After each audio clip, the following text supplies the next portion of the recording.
தமிழரசி தமிழரசி ஐய தமிழில் ஒரு துளி. குழந்தைகளா, இன்னைக்கு ஒரு அழகான கதை சொல்ல போறேன். எல்லாரும் தயாரா இருக்கீங்களா? சரி. ஒரு நாள் ஒரு விவசாயி அவரோட தோட்டத்துக்கு போற வழியில ஒரு கழுகு முட்டைய பார்த்தாராம். அவர் என்ன பண்ணாருன்னா அந்த கழுகு முட்டைய அதோட கூட்டுல வைக்கிறதுக்காக கழுகு கூட்டை தேடினாராம். ஆனா அவருக்கு கண்டுபிடிக்கவே முடியலையாம். அப்புறம் என்ன பண்ணாரு?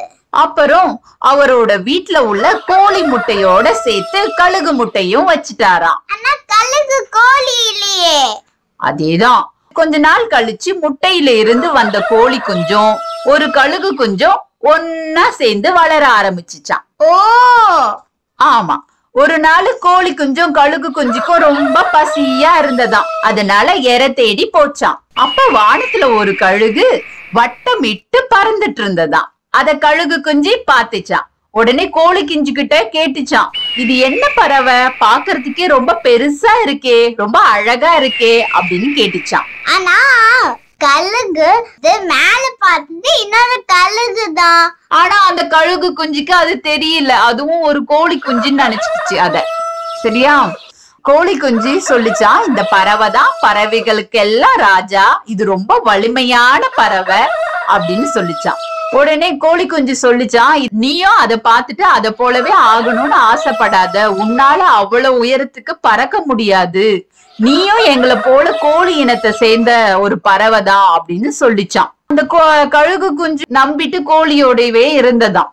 ஆனா கழுகு ஓல்ட் ஆகும் போது அது அந்த பறவை மாதிரிதான் இருக்கும். அது பார்த்து ஏன் தெரிஞ்சுக்கல? அதேதான். கொஞ்ச நாள் ஆனவுனி கழுகு கொஞ்சம் வளர ஆரம்பிச்சுதான். அதுக்கப்புறமா அதுக்கு ரொம்ப ஆசையா இருந்ததா, அதனால ரொம்ப முயற்சி செஞ்சுச்சான். உடனே கழுகும் நல்ல உயரத்துல அந்த கழுகு கொஞ்சம் என்ன பண்ணிச்சான், கொஞ்ச நாள் கழிச்சு நல்லா வானத்துல பறக்க ஆரம்பிச்சுச்சான். இந்த கதையின் மூலமா நம்ம தெரிஞ்சுக்க வேண்டிய விஷயம் என்ன? சஞ்சுக்குட்டி, நீங்க சொல்லுங்க. இந்த கதையின் மூலமா நீங்க என்ன தெரிஞ்சுக்கிட்டீங்க? நம்ம யாராவது சொன்னாங்க உன்னால இத பண்ண முடியாது அப்படின்னு சொன்னா நீங்க கேட்காதீங்க. நீங்களே நீங்க ட்ரை பண்ணுங்க.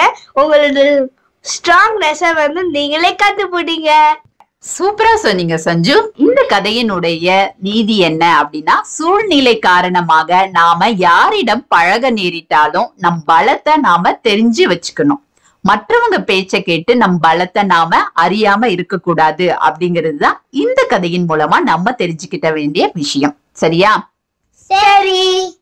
அடுத்த நல்ல கதையோட நான் உங்களை சந்திக்கிறேன். நன்றி. நன்றி.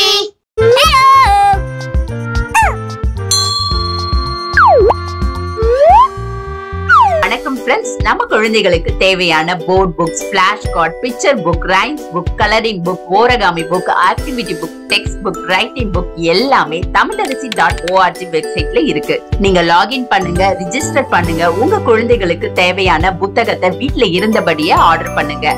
உங்களுடைய ஆதரவுக்கு மிக்க நன்றி. இந்த வீடியோ உங்களுக்கு பிடிச்சிருந்தா லைக் போடுங்க, கமெண்ட் பண்ணுங்க, உங்க ஃப்ரெண்ட்ஸ் கூட ஷேர் பண்ணுங்க. For more videos, please subscribe my channel.